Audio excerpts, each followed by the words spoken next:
और देखिए, सम्राट चौधरी से बातचीत हो और लालू यादव और राबड़ी देवी के विवाद का जिक्र न हो, यह कैसे संभव हो सकता है? बिल्कुल। हाँ, तो लालू यादव और राबड़ी देवी के विवाद का जिक्र भी, कि क्यों बंगला खाली करा रहे हैं, तो क्या बोला उन्होंने? हाँ, क्यों बंगला खाली करा रहे हैं, क्यों सिक्योरिटी घटा रहे हैं?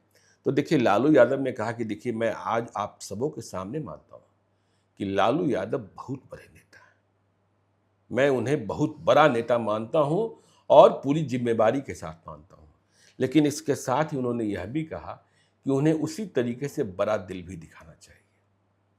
सम्राट चौधरी ने कहा कि आप सोचिए कि जब मैंने यह आदेश किया, और आदेश तो नीतीश कुमार जब मुख्यमंत्री थे तभी हो गया था कि उस बंगले को खाली करना है, तो यह कानून तो हमने अपने लिए भी बना लिया कि जब हम इस पद से हटेंगे तो क्या होगा, हमको भी बंगला खाली करना होगा।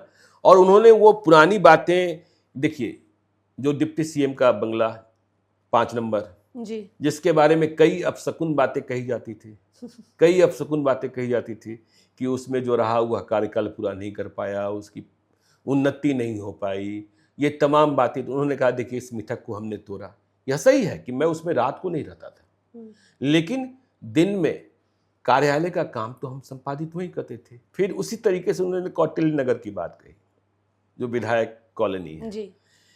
उन्होंने कहा कि देखिए, एक नेताजी का नाम लिया, ज्ञानू जी का नाम लिया, ज्ञानेंद्र सिंह ज्ञानू का, कि ज्ञानेंद्र सिंह ज्ञानू उनसे कहा करते थे कि कौटिल्य नगर में जो रह गया ना, उसकी उन्नति कभी नहीं हुई। तो हमने इस मिथक को भी तोड़ दिया कि मैं कौटिल्य नगर में अपने पिताजी के घर में रहा और वहीं से डिप्टी सीएम भी बना और वहीं से चीफ मिनिस्टर भी बना।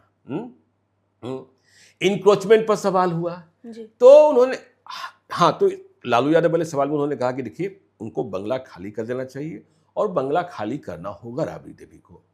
इंक्रोचमेंट वाले सवाल पर उन्होंने कहा कि देखिए, इंक्रोचमेंट में कितने बड़े बड़े लोगों के अतिक्रमण हटाए गए हैं। मैंने अपना स्वयं का अतिक्रमण सबसे पहले तारापुर में हटाया था। फिर नक्सल पर बात हुई। उन्होंने कहा कि देखिए, प्रधानमंत्री नरेंद्र मोदी और गृह मंत्री अमित शाह के कुशल नेतृत्व में अब तो भारत नक्सल मुक्त हो गया है।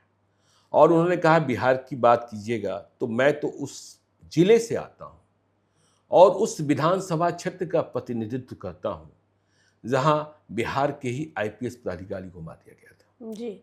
बिहार के वो इलाका हमेशा नक्सल हमेशा नक्सल प्रभावित रहा, तो उनको मार दिया गया था। तो अब देखिए, नक्सल से तो मुक्ति मिल गई है। तो ये सारे काम ये हुए हैं। और उन्होंने कहा कि देखिए, जब इन्वेस्टमेंट आएंगे